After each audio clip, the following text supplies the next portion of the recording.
green growing land. Wherever your crops were, I lent you my hand. On the edge of the city, you'd see me then. I come with the dust and I go with the wind. California, Arizona, I worked all your crops. And up north to Oregon, to gather the hops. Dig the beets from the ground, cut the grapes from the vine. Just sat on your table, had a light, sparkling wine.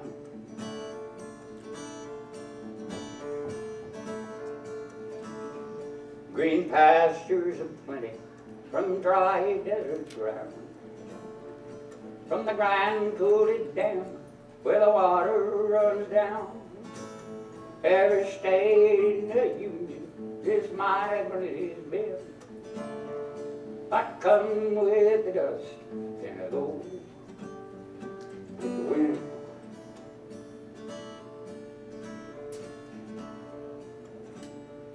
It's always we'll ramble that river and I. All along your green valley, I'll work until I die. And my land I'll defend with my life and eat it be. 'Cause my pastures are plenty, I must always be free. I can come with the dust and I go with the wind.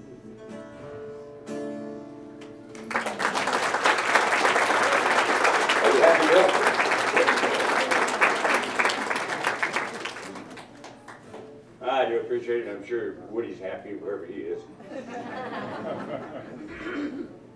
This next one's a song I wrote. It's called The Grapes of Wrath, which was, I don't remember where I got the title. It just came to me one day. Let's see. The grapes of wrath have grown and swollen, bursting in the sun, overripe, dying on the vine. Long, long past the beginning time. The grapes of wrath make a bitter, bitter wine. West we come to follow the sun with our family and our friends, blowing along like leaves on the bitter wind.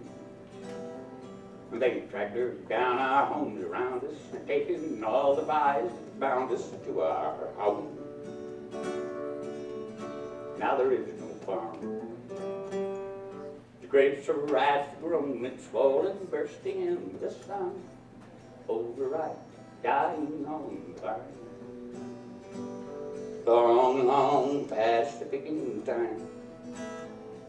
The grapes of wrath make a bitter, bitter wine. 1,000 strong we rolled along across the great Southwest. Me and mine, we suffered like the rest. And Jack says, okay, if you see Ucky, tell him out in California there'll be work. But there was no work.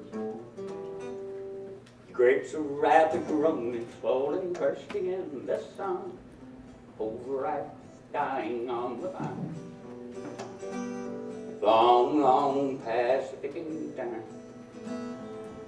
The grapes of wrath make a bitter, bitter wine. Mama feed me, the baby please, she thinks she grows on trees. Strangely sad, all the things that a child believes. And it's strangely sad in the land of plenty, to have no milk, to have no honey, and to have no food. But there is no food. The grapes of wrath are grown and swollen, bursting in the sun, overripe, dying on the vine. Long, long past the picking time. The grapes of wrath make a bitter, bitter wine. grapes are wrath make a bitter, bitter. The grapes are wrath make a bitter, bitter wine.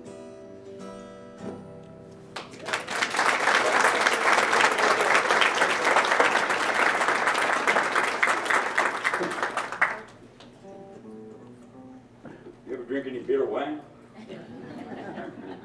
Only if that's all there was. It was pretty good back then. All right, I'll do you one more. This is a song I wrote over in Santa Cruz one day. I put my feet up on somebody's coffee table. She says, "Where are you from?" They don't do that in Santa Cruz. So I said, "Where did the Okies go when the dusk began to blow?" That's dust. Did they go to Idaho? I don't think so. Most of the Okies I know, they went to Salinas. That's where I'm from. I guess I'm an Okie. I was raised among them. Okies and Mexicans.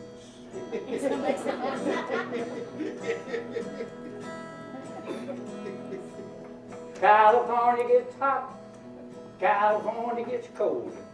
You're raised with Okies, you never get hungry, left alone when you're old. Back in Salinas, they're just as good as they come. I guess I'm an Okie. I was raised among them.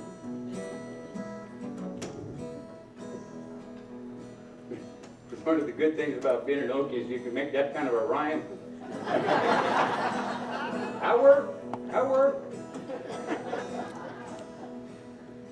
Now the right side of town was wrong, the wrong side of town was right. Put all the Okies in the U.S. Army, they tell you we'd win all the fights. Back there in Salinas, they're just as tough as they come. I guess I'm a Okie. I was raised among them.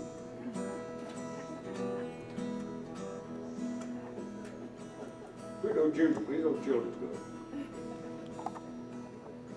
Remember who was it said, Hunter Thompson, was it? Said the first thing you notice about Okies is they love to fight. Said the second thing you notice is they're real good at it. There you are. Said that, Brown Buffalo. Yeah. The Okies and Mexicans are loud and proud, because you're bound to see fights.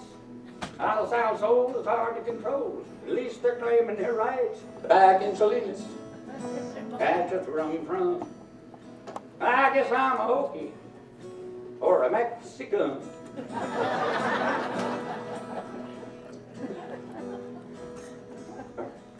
Oh, that's slavey. But this next verse is about bragging.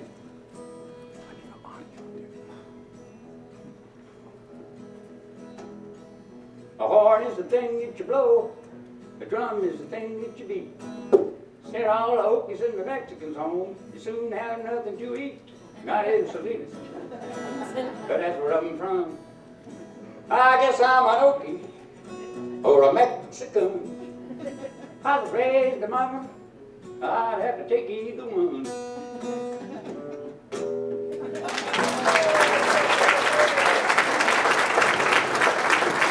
Thank you, Larry. Thank you. This was a surprise. We're very grateful that he was here.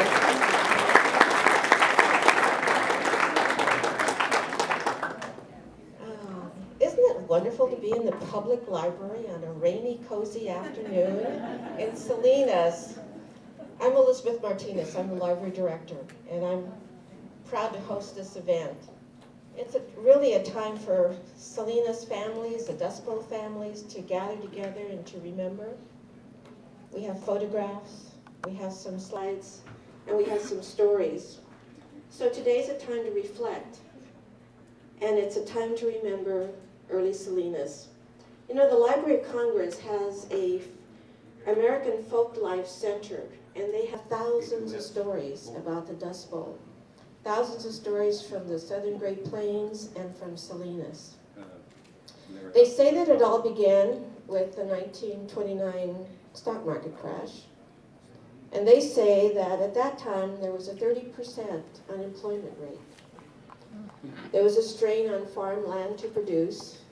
And quoting from the Library of Congress, they say, as the naturally recurring grasslands of the southern Great Plains were replaced by cultivated fields, the rich soil lost its ability to retain moisture and nutrients and began to erode. A 7-year drought appeared in the heartland of America in 1931, and dust storms began in 1932, and the farms literally dried up. Farms blew away and was creating what is now referred to as the Dust Bowl. So during that Great Depression, thousands of farmers packed up their families and they drove to California, the land of orange groves, sunshine, palm trees, and hopefully work. So California was attractive. Mild climate, long growing season, diversity of crops for harvesting, planting, and many, many dustful families came to Salinas. Today we're remembering and honoring all of you and your families, your relatives who came to Salinas. And we want to tell you that we're so pleased that so many of you showed up this afternoon to share your stories, to listen and remember and reflect on the Dust Bowl families of Salinas. This program is brought to you, this is a commercial, brought to you by the California Council for the Humanities. And they have a program called Make It a Difference. And we hope that today we're making a difference in the life of all the people of Salinas.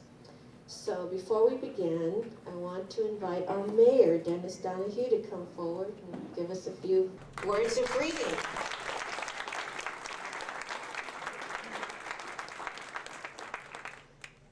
Thank you. One of my friends in the audience said, so you're going to hang around with some Okies this afternoon.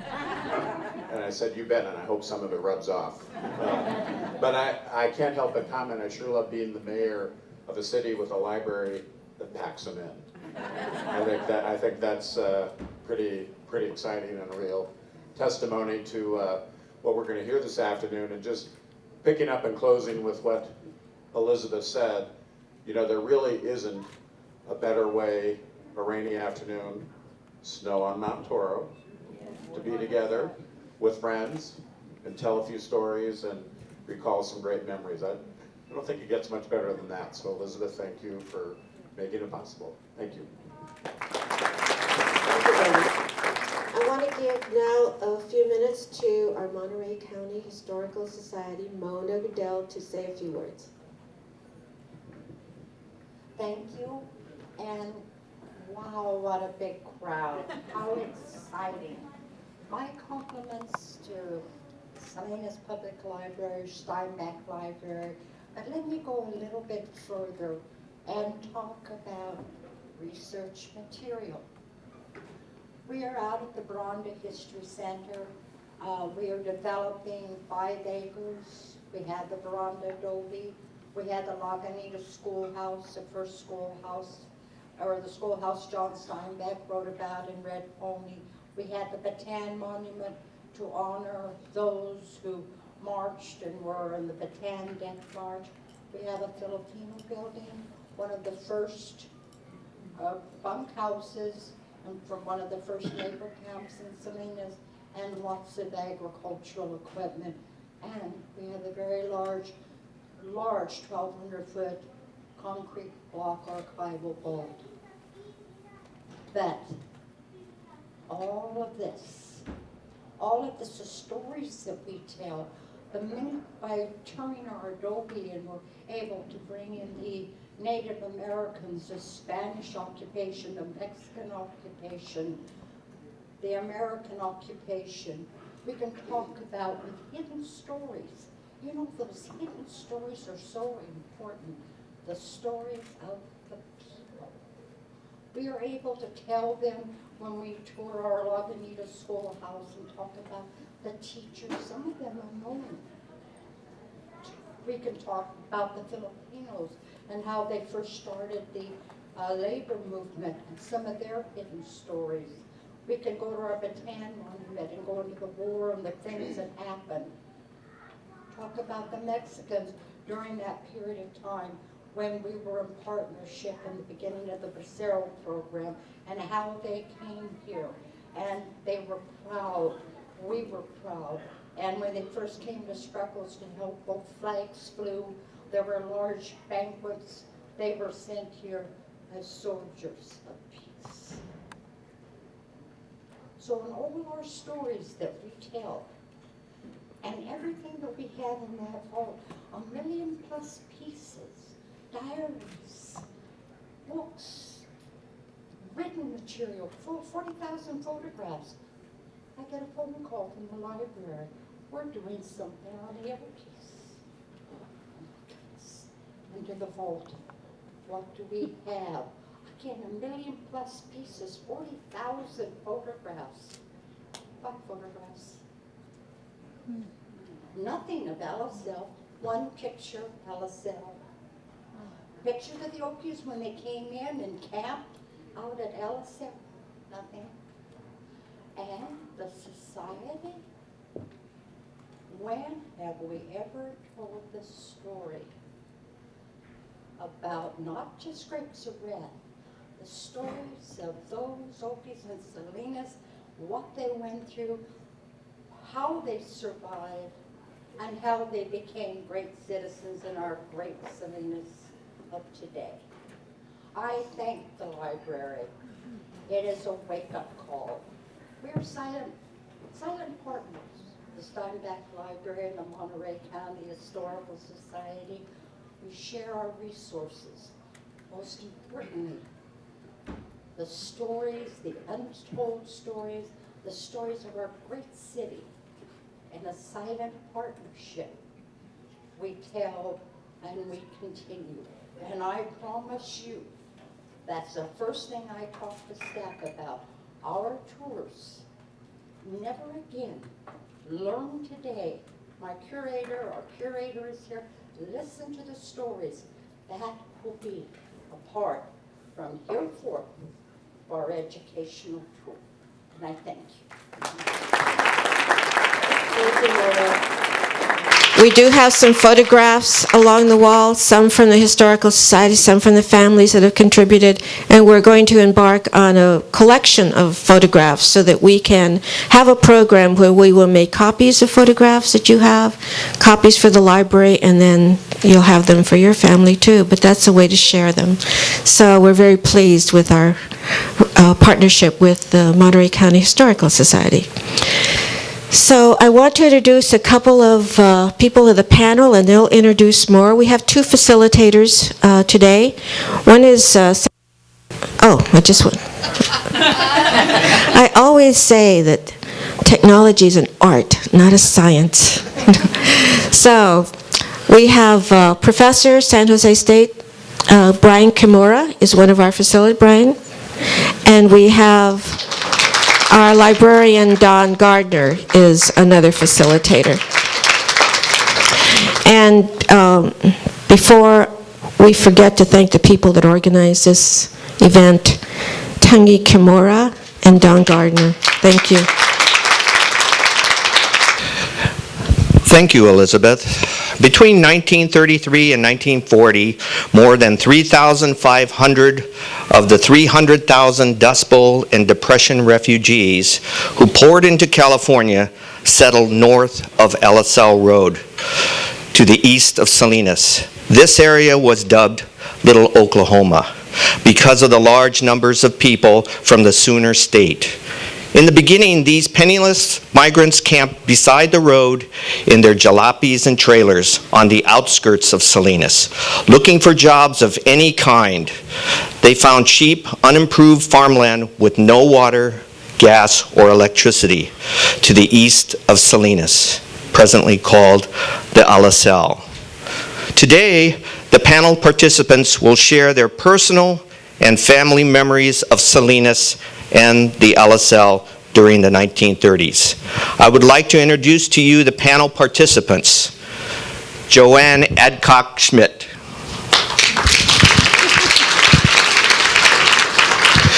Bill Ramsey. Bonnie Wright Alvarado. Nell Marie Denoon Gardner.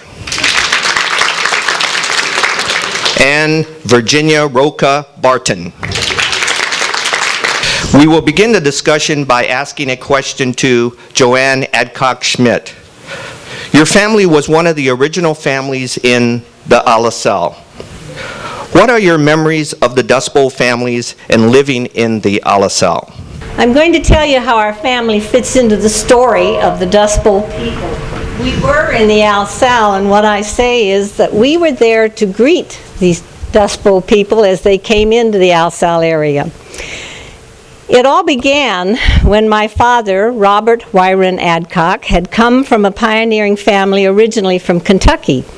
My great-grandfather came on his own by train to Gilroy, which was the end of the line. And from there, by mule, he homesteaded 600 acres in Prunedale. He raised apples and bees. Eventually, he and his sons started a mercantile store in Salinas on South Main Street. My mother, Catherine Busher Adcock's family, came from Ohio in 1890s. My grandfather was a carpenter and built one of the early homes on Del Monte Avenue, and it still stands there today.